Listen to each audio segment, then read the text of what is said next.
ओम शांति। आज की तारीख है 25/2/18 और आज हम सुनेंगे मीठे मीठे प्राण प्यारे अव्यक्त बाप दादा की ज्ञान मुरली। रिवाइज कोर्स की तारीख है 4/5/83 और आज की ज्ञान मुरली का शीर्षक है सदा एक मत और एक ही रास्ते से एक रस स्थिति। सदा एक मत एक ही रास्ते से एक रस स्थिति। मीठे मीठे बाप दादा बोले कि आज बाप दादा वतन में सर्व बच्चों के प्रति रूरिहान करते हुए मुस्कुरा रहे थे। किस बात पर? हाँ, बाबा मुस्कुराते हैं तो जरूर कोई न कोई राज होता है उसके अंदर। तो किस बात पर बाप दादा मुस्कुरा रहे थे? सभी बच्चे विश्व में चैलेंज करते हैं मुक्ति, जीवन मुक्ति का वर्षा सेकंड में प्राप्त कर सकते हैं। तो ये चैलेंज करते हो ना, वैसे अनुभव से देखो दिव्य बुद्धि जो हर ब्राह्मण को बर्थडे की गिफ्ट मिली है, जन्म से ही ये जो गिफ्ट मिली है दिव्य बुद्धि की, ब्राह्मण नाम संस्कार हुआ और दिव्य बुद्धि की गॉडली गिफ्ट बाप दादा के द्वारा मिली। प्रजापिता ब्रह्मा कुमार ब्रह्मा कुमारी नाम भी मिला ब्राह्मण का और फिर हमको गिफ्ट भी मिली। तो ये जैसे हो गया हमारा नाम संस्कार। तो उस दिव्य बुद्धि के आधार पर सोचो कि ज्ञान भी सेकंड का ही है। सेकंड का ज्ञान कैसे है? यदि हमने परमपिता परमात्मा और आत्मा को जान लिया, समझ लिया, तो बात है सेकंड की। कौन सी? अलफ और बे को याद करो। अलफ माना बाबा अर्थात रचता और बे माना बादशाही, रचना। बस ये दो बातों को याद रखना है।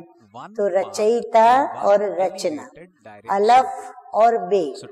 और योग भी तो सेकंड का है। मैं बाप का और बाप मेरा। बाबा कहते योग भी कितना सरल और सहज है। एक ही संकल्प पावरफुल हो कि मैं बाप का और बाप मेरा। फिर दिव्य गुणधारी बनना, ये भी सेकंड की बात है, क्योंकि जैसा जन्म, जैसा कुल, वैसी धारणा स्वतः और सहज होती है। ईश्वरीय कुल है तो गुण धारणाएं भी ईश्वरीय होगी ना। हाँ, जैसे राजा के बेटे को मालूम पड़े कि मैं राजा का बेटा हूँ, राजकुंवर हूँ, राजकुमार हूँ, तो उसकी चाल चलन बोल चाल सब में अंतर आ जाएगा। तो बाबा कहते हैं ईश्वरीय कुल है तो गुणों की धारणा भी तो ईश्वरीय होगी ना। बाबा कहते हैं कि ब्राह्मण जन्म ऊंचे ते ऊंचा जन्म, तो धारणा भी कैसी होगी हम बच्चों की? बाबा कहते हैं तो धारणा भी तुम्हारी ऊंची होगी ना। तो धारणा भी सेकंड की, जैसा बाप वैसे बच्चे, और सेवा भी सेकंड की बात है। अनुभवी बन, खजानों के अधिकारी बन, बाप का परिचय देना है।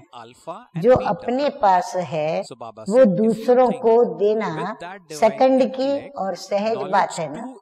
हाँ, जब है हमारे पास और देने के लिए ही मिला है, तो फिर वो देना हमारे लिए सहज भी होता है और सेकंड की बात भी होती है।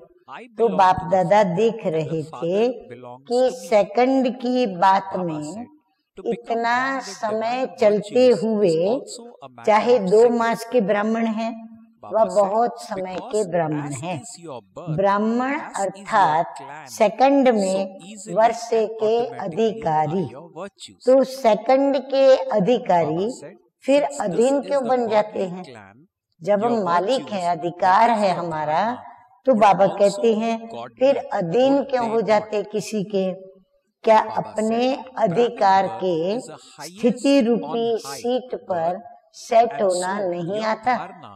बाबा कहते कारण यही हो सकता है कि अपनी सीट पर हम स्वयं को सेट नहीं कर पाते हैं। आराम की सीट को छोड़ हलचल की बेआरामी में क्यों आते? बाबा कहते हलचल, अपनी आराम की जो सीट बाबा ने दी है उसको छोड़कर हलचल वाली और बेआरामी की सीट पर क्यों आते हो, कैसे आ जाते हो?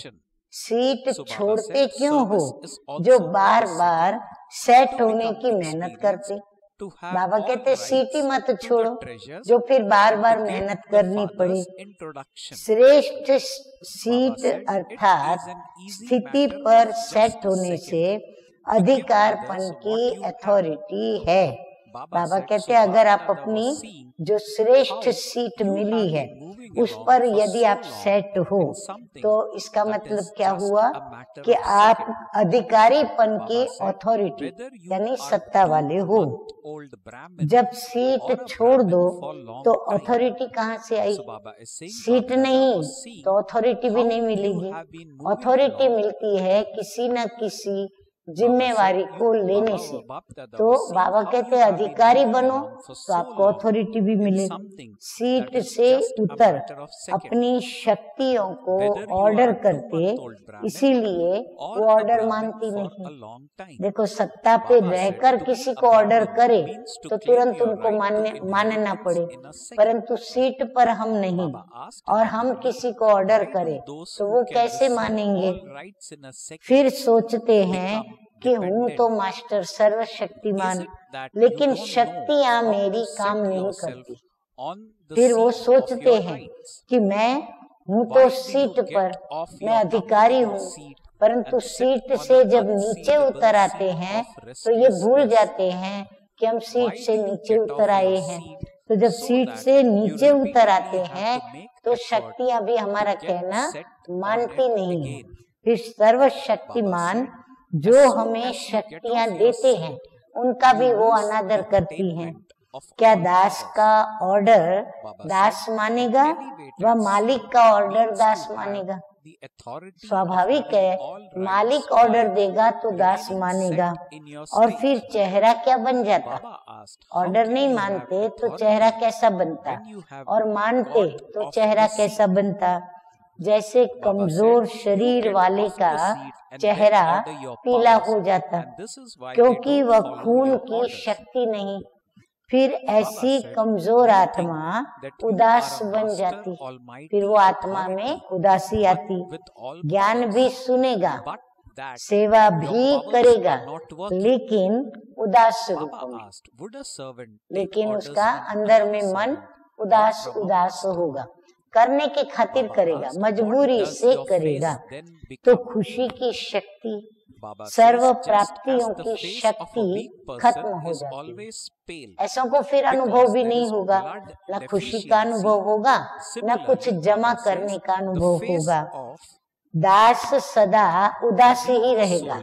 बाबा कहते हैं जो दास बनेंगे व्यर्थ संकल्पों के या देह भान के या माया में से किसी भी एक विषय विकार के या किसी भी प्रकार के फीलिंग के फ्लू से, तो ऐसा दास का हाल क्या होगा? जरूर वो उदास ही रहेगा। दास आत्मा की और क्या विशेष हंसाने वाली बात होती है। अभी बाबा को वो बातें याद आ रही है कि जब हम दास बन जाते, उदास हो जाते, तो फिर हमारे अंदर ऐसी और कौन सी बात होती है जिसको देखकर बाबा को भी हंसी आ जाती है। छोटी सी बातों में बोलते कंफ्यूज हो गए। बात बहुत छोटी होती है, रुई जैसी, राई जैसी, लेकिन छोटी छोटी बात भी उनको बहुत बड़ी लगती। और फिर क्या कहते कि हम तो कंफ्यूज हो गए, हम मूंझ गए। जैसे आंखों की नजर कम हो जाती है ना, तो क्या होगा? हमें ठीक से पढ़ाई नहीं, हम पढ़ नहीं पाएंगे, ठीक से देख नहीं पाएंगे। जब देख नहीं पाएंगे ठीक से, तो हम ठीक से कर भी नहीं पाएंगे। तो ऐसे कंफ्यूज होकर के कुछ भी कर नहीं पाते। तो एक चीज के बजाय दो दो तीन तीन चीजें दिखाई देती है। जब आंख कमजोर हो जाती है तो स्पष्ट दिखता नहीं, और फिर हर चीज डबल डबल ट्रबल ट्रबल दिखाई पड़ती है, और उसी में कंफ्यूज हो जाते हैं। तो मूंझ जाते हैं कि ये क्या हो रहा है, कि ये सही है व वो सही है। ऐसे कमजोर आत्माएं एक रास्ते के बजाय दूसरे रास्ते भी देखते हैं। ऐसे ही बाबा कहते हैं जब बच्चे कंफ्यूज होते हैं तो क्या करते हैं, उनको भी दो दो रास्ते दिखाई पड़ते। तो दो रास्ते दिखाई पड़ते, वो भी कंफ्यूज होते कि मैं इधर जाऊं कि उधर जाऊं। तो वो क्या करते हैं, अपना रास्ता तो देखते ही हैं पर दूसरे दूसरे रास्ते भी देखते हैं। एक श्रीमत के साथ साथ और मतें भी उनको दिखाई देती है। फिर सोचते हैं कि ये करें व वो करें, ये यथार्थ है और ये यथार्थ है, दो में से किसको यथार्थ मानूं? जब है ही एक रास्ता, एक श्रेष्ठ मत, तो ये करें क्या करें, ये क्वेश्चन ही नहीं। कंफ्यूज फिर क्यों नहीं होंगे? स्वयं ही दो बनाई दुविधा में आते हैं। तो ये विचित्र चाल देख बाप दादा मुस्कुरा रहे थे। बाप दादा कहते कि सीट पर स्थित रहो, थोड़ा टाइम अपनी सीट पर स्थित रहो तो एक रस रहेंगे, लेकिन चंचल बच्चे के समान बार बार चक्कर लगाने के अभ्यास, फिर कहते हैं माया का चक्कर आ गया। जो चक्कर लगाने का अभ्यास है, इधर भी जाएं उधर भी जाएं, दो दो दिखाई पड़ा, तो बाबा कहते हैं ये जो अभ्यास पड़ गया है ना दुविधाओं में कंफ्यूज होने का, फिर कहते हैं क्या करें, मुझे माया का चक्र बीच में आ गया। कंफ्यूज होने का कोई आधार ही नहीं है। बाबा कहते जब बात ही एक की है तो कंफ्यूज होने का प्रश्न ही नहीं। लेकिन व्यर्थ कमजोर संकल्पों का आधार ले लेते हैं, लेकिन व्यर्थ संकल्प कमजोर संकल्पों का फिर आधार चलने के लिए ले लेते हैं, क्योंकि कंफ्यूज होने का कोई आधार ही नहीं है। जब है ही व्यर्थ और कमजोर आधार, तो फिर रिजल्ट क्या होगी? नेचुरली रिजल्ट भी उसकी वैसी मिलेगी। ये अटकेंगे, ये लटकेंगे, ये नीचे गिरेंगे, उसकी रिजल्ट में क्या होगा? अटकेंगे या लटकेंगे या फिर गिरेंगे, फिर चिल्लाएंगे कि बाबा मैं आपका हूँ, आप मुझे शक्ति दे दो। फिर बाबा के आगे गिड़गिड़ाएंगे कि बाबा मैं आपका हूँ तो आप मुझे शक्ति दो। सीट पर सेट रहो तो ज्ञान सूर्य के शक्तियों की किरणें आपके सीट की छत्र छाया स्वतः ही सदा ही प्राप्त है। बाबा कहते कि आप अपनी सीट पर सेट रहो, अपने आप सूर्य की किरणें जो है आपके पास आएंगी, तो वो सदा ही प्राप्त है। सीट से नीचे उतर व्यर्थ व कमजोरी के संकल्पों की दीवार खड़ी कर देते हो। बाबा कहते क्या करते हो? सीट से नीचे उतर आते हो, फिर व्यर्थ संकल्प और कमजोर संकल्पों की एक दीवार रचते हो और उसको खड़ी कर देते हो। व्यर्थ संकल्प भी एक नहीं आता, चलो एक संकल्प आवे तो भी समझा जाए, उसको हटावे, लेकिन कितने संकल्प व्यर्थ चलते, एक सेकंड में एक से अनेक संकल्प पैदा हो जाते। जैसे शास्त्रों में वो बताते ना, रक्त बिंदु नाम का जो असुर था, उसका एक रक्त भी अगर जमीन पर गिरता था तो उससे सैकड़ों पैदा हो जाते। तो ये व्यर्थ संकल्प भी ऐसे है। एक संकल्प व्यर्थ क्या आया, उसके साथ 100 से भी बढ़कर संकल्प चलने लगते हैं, तो वो पैदा हो जाते और उसी से अनेक ईंटों की दीवार बन जाती है और वही व्यर्थ संकल्पों की दीवार बनती है। इसलिए ज्ञान सूर्य के शक्तियों की किरणें पहुंच नहीं सकती। दीवार आ जाती है तो दीवार उन किरणों को अटका देती है और फिर कहते हैं बाबा मदद नहीं मिलती, आपकी मदद मुझे क्यों नहीं मिलती, इसको मिली उसको मिली, मुझे क्यों नहीं मिलती, शक्ति मेरे में क्यों नहीं आती, खुशी नहीं आती। वह फिर कहेंगे बाबा आपकी याद रहती नहीं है, हम भूल जाते हैं घड़ी घड़ी। तो बाबा कहते हैं कि पर माया आ ही कैसे सकती, व्यर्थ संकल्प और कमजोरी आ ही कैसे सकती। तो बाप दादा पुराने नए जो ऐसा खेल करते हैं उनका खेल देख मुस्कुरा रहे थे। तो बाबा ने क्यों बाबा मुस्कुरा रहे थे उसका ये कारण बताया। सेकंड की बात को इतना मुश्किल क्यों बना दिया है। बाबा कहते बात सेकंड की है लेकिन आप बच्चों ने क्या किया है उसको बहुत मुश्किल बना दिया है। एक रास्ता, एक मत, उसको छोड़, मन मत पर मत, उसको मिक्स क्यों करते हो। बाबा कहते मैं जो एक मत देता हूँ श्री मत, तो वो एक मत को छोड़ फिर आप अपनी मन मत पर मत उसके अंदर श्री मत के साथ मिक्स क्यों करते हो। अपने कमजोरी के बनाए हुए रास्ते, ऐसे तो होता ही है। क्या है कमजोरी का रास्ता जो हम वर्णन करते हैं कि ऐसे तो होता ही है, ऐसे तो चलता ही है, वहाँ देखो वहाँ भी ऐसे ही चलता है, वहाँ देखो वहाँ भी ऐसे ही होता रहता है। तो इन रास्तों को स्वयं ही बनाए फिर स्वयं ही भूल भुलैया के खेल में आ जाते हैं। बाबा कहते खुद ही हम अपनी रची हुई भूल भुलैया में फंस जाते हैं, फिर मंजिल से भी दूर हो जाते हैं। तो ऐसे करते क्यों हो। बाबा कहते ऐसे खेल ही मत रचाओ जो अपने खेल में खुद ही फंस जाओ। या फिर सोच रहे हो कि हो जाता है, हम करते नहीं लेकिन पता नहीं कैसे हो जाता है। हाँ, हम बच्चों के ऐसे ऐसे जवाब होते हैं। बाबा कहते हैं कि होता भी क्यों है वो भी रीजन ढूंढो कि ये हो जाता है, हम करते नहीं, कोई करा लेता है। बाबा कहते ये भी होता क्यों है, बीमारी क्यों आती है, थोड़ा सोचना चाहिए। बद परहेज व कमजोरी से आप बीमार कब पड़ते हैं, जब बदहजमी होती या फिर बाबा कहते हैं हम कमजोर पड़ जाते तो फिर माया का हर वार हमारे ऊपर असर करता है क्योंकि प्रतिकार शक्ति हमारी खत्म हो जाती है।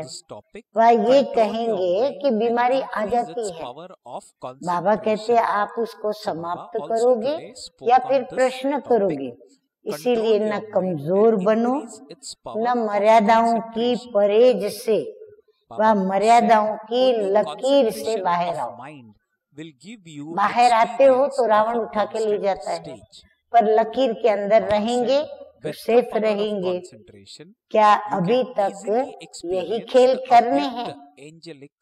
विश्व कल्याण के ठेकेदार, हमको बाबा ने मास्टर विश्व कल्याणी बनाया है, तो हम विश्व कल्याण के ठेकेदार, इतने बड़े ऑक्यूपेशन वाले, और ये बच्चों के खेल खेलते, तो ये कब तक। विश्व आपका इंतजार कर रहा है, क्यों हम उनके इष्ट हैं, तो वो हमारा इंतजार कर रहे हैं कि शांति के दूत आए कि आए, हमारे देव हमारे ऊपर शांति की आशीर्वाद व कृपा करने के लिए आए कि आए। वो इतना इंतजार में बैठे हैं और जोर जोर से चिल्ला के घंटियां भी बजा रहे हैं, कभी तो चिमटे भी बजाते हैं, नगाड़े भी बजाते हैं, कि आओ आओ करके पुकारते, अपने इष्ट को पुकारते हैं कि आप आओ। ऐसी देवात्माएं अगर अपने बचपन के खेल में रहेंगी तो उनकी पुकार सुनेंगी कैसे? अगर वो अपने खेल में व्यस्त है तो विश्व की आत्माएं जो पुकार रही हैं, चिल्ला रही हैं, उनकी आवाज वो सुनेंगी कैसे? हाँ, खेल में जब बच्चे व्यस्त होते हैं ना तो किसी की नहीं सुनते, वो अपने खेल में ही रहते हैं। कितना भी माँ बाप उनको बुलावे चिल्लाए तो बाबा कहते हैं कि आप भी अगर बचपन के खेल खेलते रहेंगे तो उनकी पुकार आपके कानों में कैसी जाएगी? इसलिए पुकार सुनो और उपकार करो। इसीलिए थोड़ा खेल से ध्यान हटाओ, यानी व्यर्थ से मुक्त होकर समर्थ सोचो, रहम भाव से सोचो, तो क्या होगा?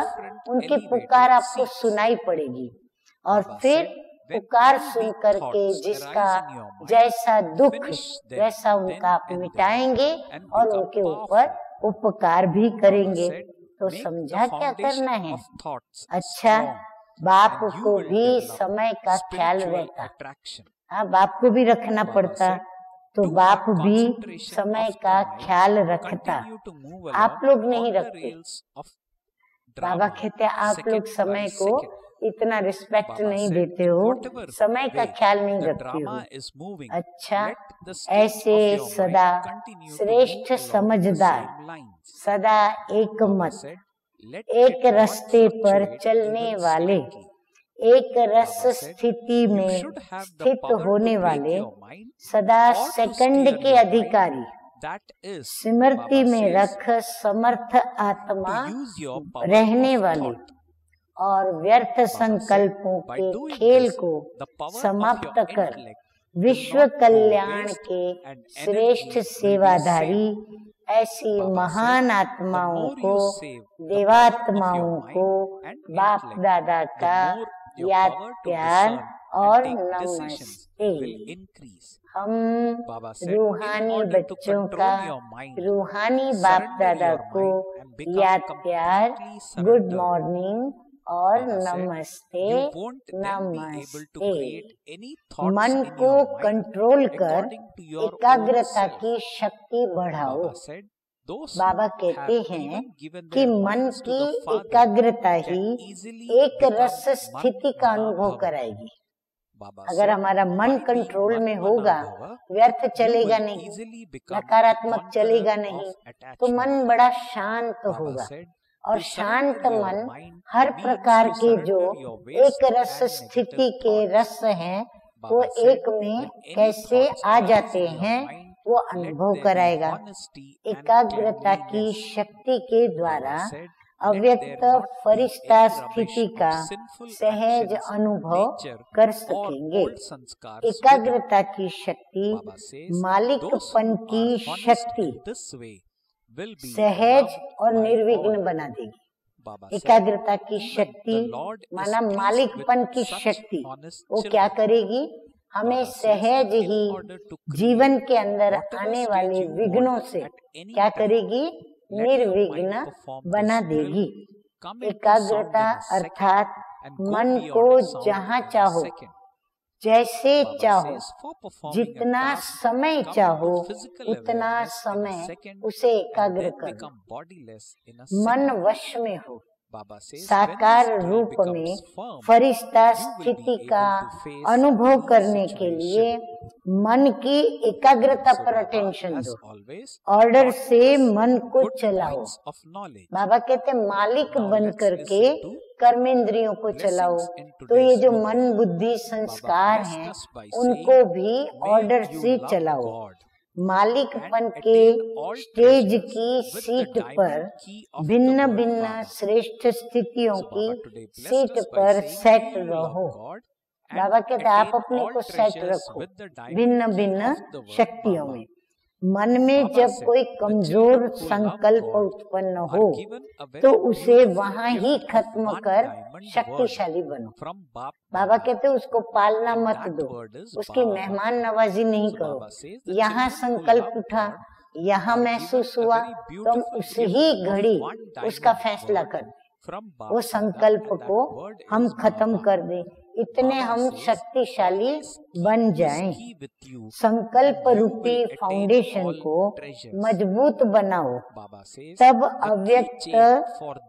अव्यक्त की कशिश होगी, तब अव्यक्त की अव्यक्त को अव्यक्ति कशिश होगी, जिसमें व्यक्ति विशेष का कोई अनुभव नहीं, प्राप्ति का अनुभव नहीं। मन की एकाग्रता के लिए क्या करो, सेकंड बाय सेकंड ड्रामा की पटरी पर चलते रहो। बाबा कहते अगर एक रस स्थिति बनानी है तो क्या करो, सेकंड बाय सेकंड ड्रामा को याद रखते हुए ड्रामा की पटरी पर जीवन चलाओ। जिस रीति से जैसा ड्रामा चल रहा है उसी के साथ साथ मन की स्थिति भी चलती रहे, तो मन अर्थात संकल्प शक्ति को ब्रेक लगाने और मोड़ने की पावर हो। बाबा कहते हैं कि आपको अगर मन को कंट्रोल में लेना है तो दूसरा ये भी तरीका है कि मन अर्थात विचारों की शक्ति उसको ब्रेक लगाओ और मोड़ने की पावर उसमें पैदा करो। वो संकल्प को आप वही कंट्रोल करो एकाग्रता से, और फिर वही शक्ति आप मोड़ने की पावर बनाकर और फिर परिवर्तन करो। इससे बुद्धि की शक्ति व्यर्थ नहीं जाएगी, इन एनर्जी जमा होगी। जितना मन बुद्धि की शक्ति जमा होगी उतना परखने व निर्णय करने की शक्ति भी बढ़ेगी। हाँ, राज बताया बाबा ने कि हमारी परखने की और निर्णय शक्ति कैसे बढ़े, कि मन को कंट्रोल करने के लिए मन को अर्पण कर पूरा सरेंडर हो जाओ। बाबा के आगे सब कुछ देकर हम सरेंडर हो जाएं। फिर मन में अपने अनुसार संकल्प उठा नहीं सकते, फिर हम अपनी मन मत से संकल्प व्यर्थ उठाएं, कमजोरी आवे, वो नहीं होगा। जिसने मन भी बाप को दे दिया, हम कहते हैं ना बाबा तन तेरा मन भी तेरा, तो जिसने मन भी बाप को दे दिया वो सहज ही मन मना भव हो जाएंगे, क्योंकि मन बाबा का हो गया। तो फिर हमको बाबा को याद करना सहज हो जाएगा। मन मना भव होने से सहज ही मोह जीत भी बन जाएंगे, क्योंकि जब मेरा रहा ही नहीं तो मोह कहाँ से आएगा। मेरा करने से मोह उत्पन्न होता है। तो मन को समर्पण करना अर्थात व्यर्थ संकल्पों और विकल्पों को समर्पित करना। जब मन में कोई संकल्प उत्पन्न होता है तो उसमें सच्चाई और सफाई हो। बाबा कहते कोई भी संकल्प जब आप नया उत्पन्न करते हो तो उसके अंदर क्या होना चाहिए, सच्चाई होनी चाहिए, सफाई होनी चाहिए। कोई भी ऐसी वैसी व्यर्थ बातें अंदर में उत्पन्न नहीं होनी चाहिए। अंदर में कोई भी विकर्म का भाव, स्वभाव या पुराने संस्कारों का भी किचड़ा नहीं हो। बाबा कहते इनमें से कोई भी संकल्प नहीं चलना चाहिए। जो ऐसा सच्चा होगा वही सबका प्रिय होगा। सीधी बात है, जो शुद्ध संकल्प करने वाले होंगे, शुभ भावना वाले होंगे, वही सबके प्रिय बनेंगे। तो ऐसे सच्चे पर साहिब भी राजी होता है। जब जैसी स्थिति बनाना चाहें वैसी स्थिति बनाने के लिए मन को ड्रिल करानी है, उसको भी अभ्यास कराना पड़े। 1 सेकंड में आवाज में आए, 1 सेकंड में आवाज से परे हो जाए, 1 सेकंड में कार्य प्रति शारीरिक भान में आए, फिर 1 सेकंड में अशरीरी भी हो जाए।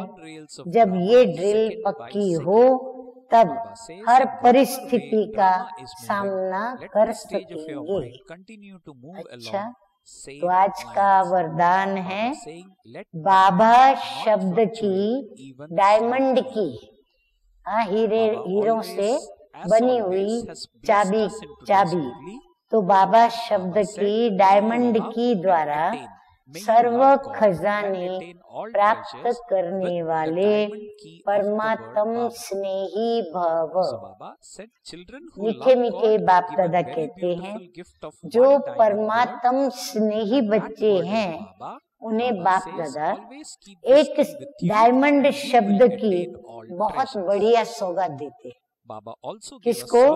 जो परमात्म स्नेही बच्चे हैं उन्हें बाबा एक डायमंड शब्द की बहुत बढ़िया सौगात देते हैं। और वो शब्द क्या है? बाबा। इस चाबी को सदा साथ रखो तो सर्व खजानों की प्राप्ति हो जाएगी। इस चाबी की चेन है सदा सर्व संबंधों से सिमरती स्वरूप रहना। साथ साथ प्रतिज्ञा के कंगन और सर्व गुणों के श्रृंगार से सजे सजाए रहो, तब विश्व के आगे फरिश्ता रूप व देव रूप में प्रख्यात होंगे। स्लोगन है आज का, बीती को पास करके बाप दादा के पास यानी समीप रहो। बीती को पास करके बाप दादा के पास समीप रहो तो पास विथ ऑनर बन जाएंगे। अच्छा, ओम शांति।